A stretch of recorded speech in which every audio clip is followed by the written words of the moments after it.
할렐루야 성도님 여러분 반갑습니다. 아멘. 유튜브 성도님들도 반갑습니다. 오늘은 그 일주일간 일본에서 선교하고 또 그 전도 하신 분들 건강하게 잘 돌아왔습니다. 여러분 기도해 주셔서 또 감사합니다. 전 세계에서 무슬림 국가 몇 곳을 빼놓고 예수를 가장 안 믿는 나라가 두 나라가 있습니다. 선진국입니다. 이스라엘과 일본이에요. 저희가 하나님께서 특별히 복음이 안 들어간 곳, 믿는 사람들이 정말로 2%, 3%도 안 되는 그 지역에 하나님께서 특별히 좀 사명을 주셔서 이스라엘 저희 지금도 선교하고 구제 열심히 하고 있고, 한 5개월 전부터는 일본을 매달 가서 지금 선교를 하고 있습니다. 그리고 저번 달에는 예루살렘 홀로코스트 생존자들을 위해서 또 한 1,300만 원 정도 구제 헌금을 보냈습니다. 여러분이 보내주신 헌금 감사히 잘 하나님의 뜻대로 잘 사용되고 있음을 보고 드립니다. 그 무슬림 국가들을 검색을 하면 통계상으로는 한 10% 안팎의 크리스찬이 있다고 나와요. 아랍에미레이트, 사우디아라비아, 뭐 이런데 쿠웨이트 같은데 이런데 나오는데 그것은 일을 하기 위해서 이민 온 사람들 있죠. 미국에서 그 사람들이 통계에 잡혀서 그래요. 실제로 그 나라 국민들은 그 크리스찬이 거의 없습니다. 1% 안팎입니다. 그래서 이스라엘과 일본 여러분도 혹시 감동 있으신 분들은 그 두 나라 가서 선교도 하고 구제도 하실 것을 권면합니다. 오늘 하나님께서 주신 말씀 야고보서 1장 14절과 데살로니가 후서 2장 11절 12절을 보겠습니다. 야고보서 1장 14절과 데살로니가 후서 2장 11절 12절 말씀을 보겠습니다. 오직 각 사람이 시험을 받는 것은 자기 욕심에 끌려 미혹되매니 이러므로 하나님의 미혹의 역사를 그들에게 보내사 거짓 것을 믿게 하심은 진리를 믿지 않고 불의를 좋아하는 모든 자들로 하여금 심판을 받게 하려 하심이라. 아멘. 제가 성경을 가르친 사람과 저희 교회에서 믿음 생활을 한 사람 중에 한때 미혹되지 않은 사람은 거의 없었습니다. 뭐 전혀 없었다고 말하는 것이 더 정확한 표현일까요? 저 또한 3대째 믿는 집안에서 태어나서 어려서부터 교회를 다녔음에도 미혹된 믿음 생활을 한 적이 있었습니다. 미혹이 무서운 것은 자신이 미혹된 것을 모른다는 사실이에요. 다른 사람이 말해 주어도 모릅니다. 여러 사람이 동일하게 미혹되었다고 말해도 인정하지 않습니다. 그러므로 한국의 대표적인 사이비 종교 집단인 신천지에 그렇게 많은 사람들이 모여 있는 것입니다. 그러나 미혹된 사람들이 모이는 것은 신천지가 유일하지 않습니다. 한국의 교회의 대부분의 교인들이 미혹되어 있습니다. 교단의 엉터리 교리에 미혹되어 있고 거짓 목사의 틀린 가르침에 미혹되어 있습니다. 성경이 의미하는 미혹은 속아서 믿음 생활을 잘못하는 것입니다.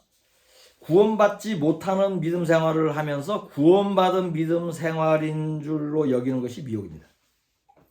그러므로 미혹된 사람은 구원받지 못합니다. 야고보서 5장 19절 20절을 보겠습니다.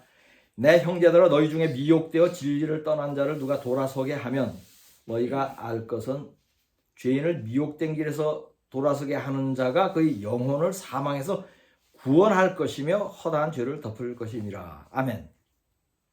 미혹된 길에서 돌아서게 하는 것이 영혼을 구원하는 것이라고 말씀합니다. 이 말씀에는 미혹된 자는 구원받지 못한다는 의미가 들어있는 것이죠. 그러므로 예수님도 마지막 때의 징조 중에 제자들에게 가장 먼저 한 말씀이 미혹받지 말라는 말씀이었죠. 세상 사람들이 사기꾼에게 속아서 재산을 잃는 일이 있습니다. 사기를 당하는 것이 미혹받는 것이에요. 세상 일로 속으면 돈을 잃지만 예수 믿는 일에 속으면 영혼을 잃습니다. 속아서 돈을 잃든 영혼을 잃든 그 원인은 동일합니다. 그것은 욕심입니다. 본문 말씀을 다시 보겠습니다. 오직 각 사람이 시험을 받는 것은 자기 욕심에 끌려 미혹됨이니. 아멘. 욕심이 있으면 미혹됩니다. 매우 높은 이자를 주겠다면 돈을 빌려달라는 사람이 있습니다. 이런 사람은 사기꾼으로 의심이 갑니다. 그럼에도 불구하고 돈을 빌려줍니다. 왜냐하면 높은 이자에 대한 욕심 때문이에요. 그래야 돈을 떼이게 됩니다. 그리고 많은 경우 이 돈의 액수는 상당히 큽니다. 수천만 원에서 수억 원이나 됩니다. 전 재산을 잃기도 합니다. 이렇게 되는 것이 욕심에 끌려 미혹되는 것입니다. 믿는 자들이 미혹되는 것도 동일한 원리입니다. 미혹된 사람은 귀를 간지럽히는 설교를 좋아합니다. 평안하다, 구원받았다라는 말을 하는 목사를 따라갑니다. 예수를 믿으면 만사형통하고 좋은 일만 있다고 말하는 사람을 쫓아갑니다. 계명을 지키지 않아도 구원받는다고 가르치는 교회를 갑니다. 부자로 마음껏 누리며 살아도 천국을 갈 수 있다고 가르치는 교회를 다닙니다. 이런 사람들은 미혹된 것입니다. 왜냐하면 이런 말들은 성경이 가르치는 것이 아니기 때문입니다. 성경은 구원받는 자가 매우 적다고 가르치고 계명을 지켜야 구원받는다고 가르치고 부하려 하지 말라고 가르치기 때문입니다. 성경은 예수를 믿으면 시험과 고난이 따르고 부자는 구원받기 어렵다고 가르치기 때문입니다. 살면서 부유하게 누리면 죽어서는 지옥을 간다고 가르치기 때문입니다.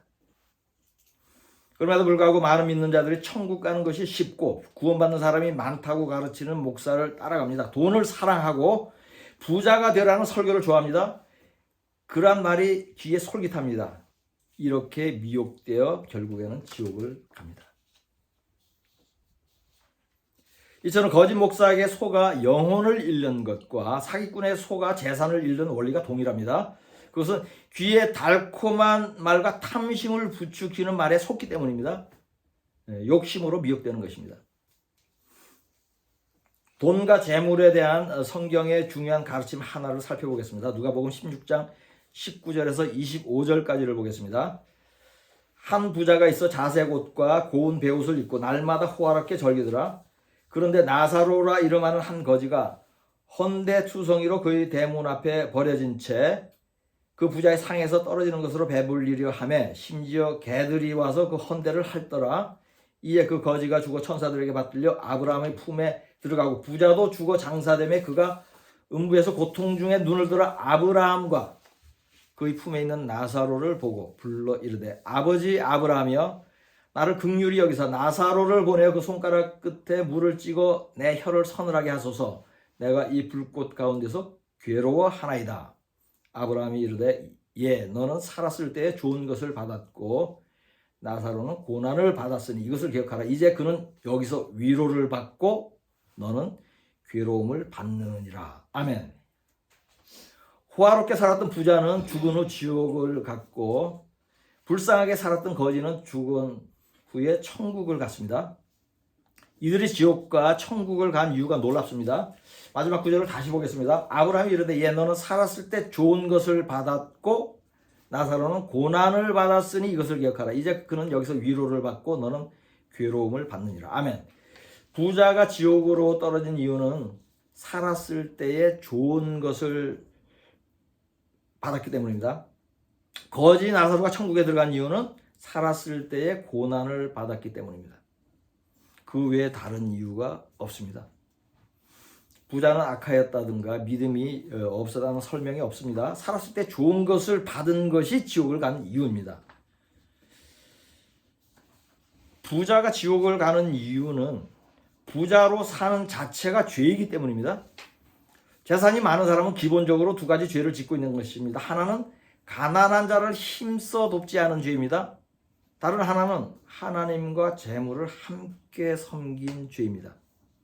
그리하여 지옥을 가는 것입니다. 예수를 믿는 사람들도 욕심을 부르다가 사기를 당하는 일이 있습니다. 이들 중에는 재산을 잃은 후에는 돈 욕심이 없어지고 믿음이 성장한 사람들이 있습니다. 저희 교회 성도 중에도 그러한 분이 있었습니다. 이들은 재산을 잃게 된 것이 하나님의 은혜였다고 역설적인 그런 고백을 합니다. 이러한 고백은 마땅한 것이에요. 왜냐하면 성경은 재산이 없는 사람을 믿음을 크게 한다고 말씀하기 때문이에요. 야고보서 2장 5절을 보겠습니다. 내 사랑하는 형제들아 들을지어다 하나님이 세상에서 가난한 자를 택하사 믿음에 부유하게 하시고 또 자기를 사랑하는 자들에게 약속하신 나라를 상속으로 받게 하지 아니하셨느냐. 아멘. 가난한 자를 믿음에 부유하게 한다는 말씀에는 부자는 믿음에 가난하게 한다는 의미가 있습니다. 부자는 돈을 의지함으로 믿음이 없습니다. 가난한 자는 하나님만 의지하는 믿음이 있습니다. 가장 불쌍한 사람은 부유하게 살면서 부자로 살면서 고난이 없는 사람입니다. 악하게 살아도 재산이 늘어나는 사람입니다. 이들은 복받은 줄 알고 평안히 살다가 죽은 후에나 지옥에 떨어진 자신을 발견하게 됩니다. 시편 73장 12절과 17절에서 19절까지를 보겠습니다. 볼지어다 이들은 악인들이라도 항상 평안하고 재물은 더욱 불어나도다. 하나님의 성소에 들어갈 때에야 그들의 종말을 내가 깨달았나이다. 주께서 참으로 그들을 미끄러운 곳에 두시며 파멸에 던지시니 그들이 어찌하여 그리 갑자기 황폐되었는가. 놀랄 정도로 그들은 전멸하였나이다. 아멘. 다윗은 자신은 하나님을 잘 믿는데도 고난을 겪는데 악인들이 부유하고 형통하게 사는 것을 보고 낙심하였습니다. 이해가 가지 않았습니다. 그러나 기도하면서 부유하고 평안하게 살던 자들이 죽은 후에 멸망한다는 사실을 깨달았습니다. 믿는 사람들도 다윗과 같은 생각을 하는 사람이 있습니다. 나는 예수를 잘 믿지만 고난이 있고 부유하지 못하는데 믿지 않는 자신의 친구는 형통하고 부유하게 사는 것에 대하여 의문을 가진 적이 있을 것입니다. 그러나 고난이 있고 물질적으로 부유하지 않은 것이 믿는 자가 사는 방식입니다. 고난으로 믿음이 자라고 부자가 아니므로 절제합니다. 고난을 유익으로 여기고 가진 것으로 만족하는 훈련을 하게 됩니다. 디모데전서 6장 7절 8절을 보겠습니다. 우리가 세상에 아무것도 가지고 온 것이 없으며 또한 아무것도 가지고 가지 못하리니 우리가 먹을 것과 입을 것이 있은즉 족한 줄로 알 것이니라. 아멘. 가진 것이 부족하다고 여겨서 욕심을 낼 때, 부하려고 할 때에 죄가 들어옵니다. 욕심을 내다가 미혹됩니다. 디모데전서 6장 9절 10절을 보겠습니다. 부하려 하는 자들은 시험과 올무와 여러 가지 어리석고 해로운 욕심에 떨어지나니 곧 사람으로 파멸과 멸망에 빠지게 하는 것이라. 돈을 사랑함이 일만하게 뿌리가 되나니 이것을 탐내는 자들은 미혹을 받아 믿음에서 떠나 많은 근심으로써 자기를 찔렀도다. 아멘. 재산이 없을 때는 잘 믿던 사람이 부유하게 되면 하나님을 떠납니다. 신명기 31장 20절을 보겠습니다. 내가 그들의 조상들에게 맹세한 바 젖과 꿀이 흐르는 땅으로 그들을 인도하여 들인 후 그들이 먹어 배부르고 살찌면 돌이켜 다른 신들을 섬기며 나를 멸시하여 내 언약을 어기리니. 아멘. 이스라엘 백성이 가나안에 들어가서 부유하게 되면 하나님을 떠나고 다른 신을 섬길 것이라고 말씀합니다. 이 예언은 이루어졌죠. 이스라엘 백성은 젖과 꿀이 흐르는 가나안에 들어간 후 이방신을 섬기다가 여러 차례 심판을 받았습니다. 이 말씀은 현대의 믿는 자들에게도 그대로 응하고 있습니다. 제가 성경을 가르친 한 분은 사업이 성공하여서 수입이 크게 늘어났을 때 그동안 온전하게 바치던 11조를 온전하게 하지 않았다고 합니다. 11조 금액이 너무 커서 조금만 했다고 합니다. 11조 금액이 몇 억이 돼요. 이분에게도 부유하게 되면 하나님을 바르게 믿지 않을 것이라는 말씀이 응한 것이죠. 이분은 그 후로 송사에 휩싸여서 많은 돈을 잃었습니다. 그럼에도 계속 돈을 사랑하고 부자로 살려고 합니다. 그러지 말라고 제가 가르치고 당부도 했는데 미안하지 않더라고요. 부자가 되면 하나님을 떠나고 부하려 하면 멸망합니다. 돈이 많으면 호화롭게 삽니다. 사치하게 됩니다. 육체의 정욕과 안목의 정욕을 따라갑니다. 이생의 자랑을 합니다. 그리하여 죄를 짓습니다. 부자가 특별히 악한 죄를 범하지 않더라도 부유함을 누리는 자체가 죄라는 것은 이미 언급을 하였죠.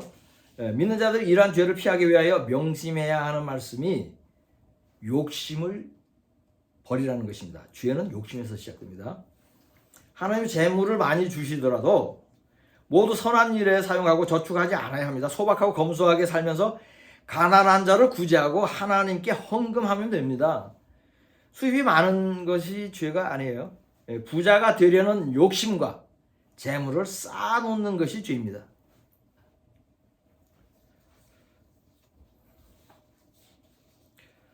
지금까지는 욕심을 가지면 미혹되고 미혹되면 구원받지 못한다는 사실에 대하여 설교를 하였습니다. 이제부터는 하나님께서 미혹하는 영을 보내어 구원받지 못하게 한다는 말씀에 대하여 나누겠습니다. 두 번째 본문 말씀인 데살로니가 후서 2장 11절 12절을 보겠습니다. 그러므로 하나님이 미혹의 역사를 그들에게 보내사 거짓 것을 믿게 하시면 진리를 믿지 않고 불의를 좋아하는 모든 자들로 하여금 심판을 받게 하려 하심이라. 아멘. 이 구절에서 진리를 믿지 않고 불의를 좋아하는 모든 자는 예수를 믿지 않는 사람은 물론 믿는 자들 중에도 거듭나지 않은 사람, 거룩하지 않은 사람들도 포함된 것입니다. 이러한 사람들에게 미혹의 역사를 보낸다는 것은 하나님께서 직접 미혹받도록 섭리한다는 의미예요. 이것은 죄를 지을 때 합법적으로 사탄이 들어가는 것과는 의미가 조금 다릅니다. 사무엘상 16장 23절과 18장 10절을 보겠습니다.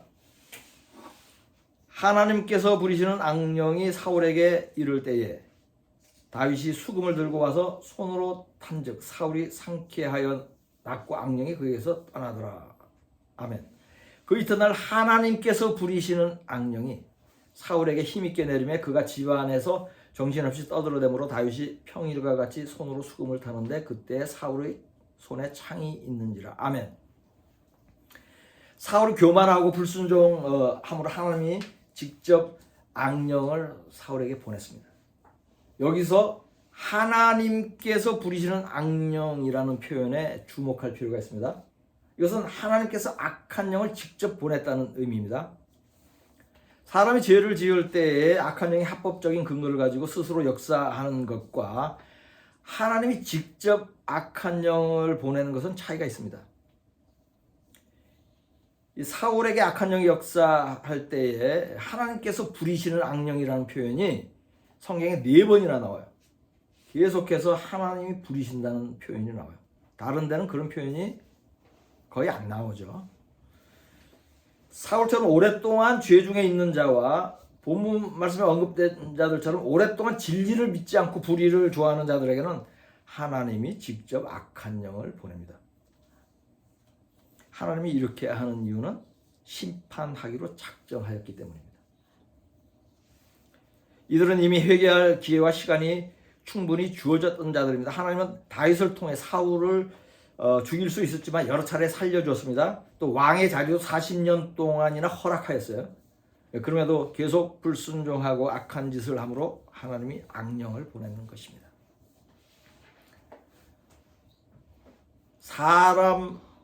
사람에 대한 모든 죄는 회개하면 사함을 받지만 성령을 모독하는 죄는 사함을 받지 못합니다. 마태복음 12장 31절을 보겠습니다. 그러므로 내가 너희에게 이르노니 사람에 대한 모든 죄와 모독은 사하심을 얻되 성령을 모독하는 것은 사하심을 얻지 못하겠고. 아멘. 이 말씀을 구체적으로 풀어놓은 것이 히브리서 6장 4절에서 6절까지의 말씀입니다. 한번 빛을 받고 하늘의 은사를 맛보고 성령에 참여한 바 되고 하나님의 선한 말씀과 내세의 능력을 맛보고도 타락한 자들은 다시 새롭게 하여 회개하게 할 수 없나니 이는 그들이 하나님의 아들을 다시 십자가에 못 박아 드러내놓고 욕되게 함이라. 아멘. 성령을 회방하는 것은 여러 가지가 있지만은 이것도 그 중에 하나입니다. 이 구절에서 새롭게 회개하게 할 수 없는 자는 성령을 받고도 타락한 자들이에요. 이들이 범한 죄가 성령을 모독한 죄이고 다시 회개하여 돌이킬 수 없는 죄입니다. 이것이 가장 무서운 형벌입니다. 왜냐하면 심판이 확정되었기 때문입니다.